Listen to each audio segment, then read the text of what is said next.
தமிழ் தமிழ் என்று பேசுவது ஒரு ஃபேஷன். தமிழை வைத்து வியாபாரம் செய்கிறார்கள். நான் தான் தமிழை பற்றி பேச வேண்டும், நீ பேசக்கூடாது என்றெல்லாம் பலவாறாக பல பேரால் சொந்தம் கொண்டாடப்படும் தமிழ் உலகத்தில் ஒரு காலத்தில் ஒவ்வொரு மனிதனாலும் பேசப்பட்ட பொதுமொழி. ஆம், தமிழ் ஒரு பொதுவுடைமை. உலகத்தில் முதலாக தோன்றிய மொழி தமிழ். உலகில் சில மதங்கள், மொழிகள், கலாச்சாரங்கள், நாகரீகங்கள் தோன்றிய 2000 வருடங்கள் தான் ஆகின்ற நிலையில் சுமார் 20,000 வருடங்கள் முன்பே தோன்றிய மொழி நம் தமிழ் மொழி.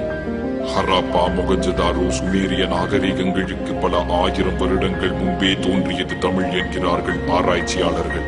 ஆம், சுமேரிய நாகரீகத்தின் முதல் ஊரின் பெயரே ஊர்.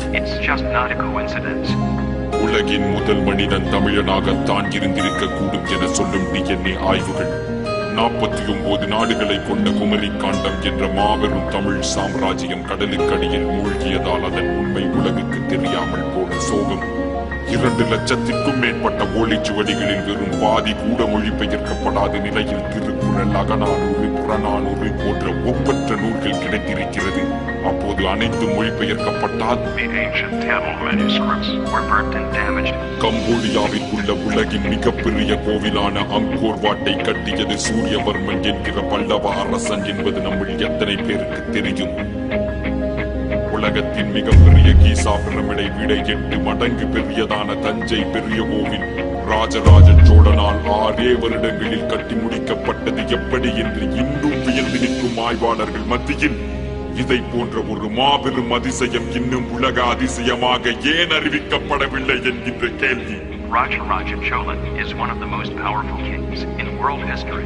When the whole world knows about Alexander the Great, it should also know Rajaraja Chola. உலகிற்கு நாகரீகம், கலாச்சாரம், கலை, அறிவியல், மருத்துவம் என அனைத்தையும் கற்றுக் கொடுத்த நம் தமிழர்களின் இன்றைய நிலைதான் என்ன? தமிழின் பெருமை மறையவும் அழியவும் காரணமாக தமிழர்களே இருப்பது மிகவும் வருத்தத்திற்குரிய விஷயம். இதற்கு தீர்வுதான் என்ன? சுலபம். ஒவ்வொருவரும் தமிழில் பேச ஆரம்பிப்போம். தமிழ் மேல் வெறி, செந்தமிழில் தான் பேச வேண்டும், வேறு மொழிகளில் பேசக்கூடாது என்றெல்லாம் கூட இல்லை. தெரிந்த தமிழில் தலை நிமிர்ந்து வெட்கப்படாமல் பேசினால் போதும். தமிழின் பெருமையை பரப்பணி யார் என்று யாரேனும் கேட்டால் தமிழன் என்று சொல்லாதீர்கள், மனிதன் என்று சொல்லுங்கள். ஏனெனில் உலகில் முதலில் மனிதர்கள் பேசியது தமிழில் தான் என்று நான் மட்டும் சொல்லவில்லை, அலெக்ஸ் காலியர் போன்ற ஆராய்ச்சியாளர்கள் கூட சொல்கிறார்கள். உடை, நாகரீகம், கலாச்சாரம், மதம், சாதி என அனைத்திற்கும் அப்பாற்பட்டது நம் தமிழ். தமிழ்நாட்டில் பிறந்தவன் மட்டும் தமிழன் அல்ல. ஆப்பிரிக்கனோ, அமெரிக்கனோ, கருப்போ, சிகப்போ, தமிழ் மேல் பாசம், நேசம், மதிப்பு கொண்டு தமிழ் பேசும் ஒவ்வொருவனும் தமிழன் தான். தமிழன் என்று சொல்லடா, தலை நிமிர்ந்து நில்லடா, தமிழன்தான்.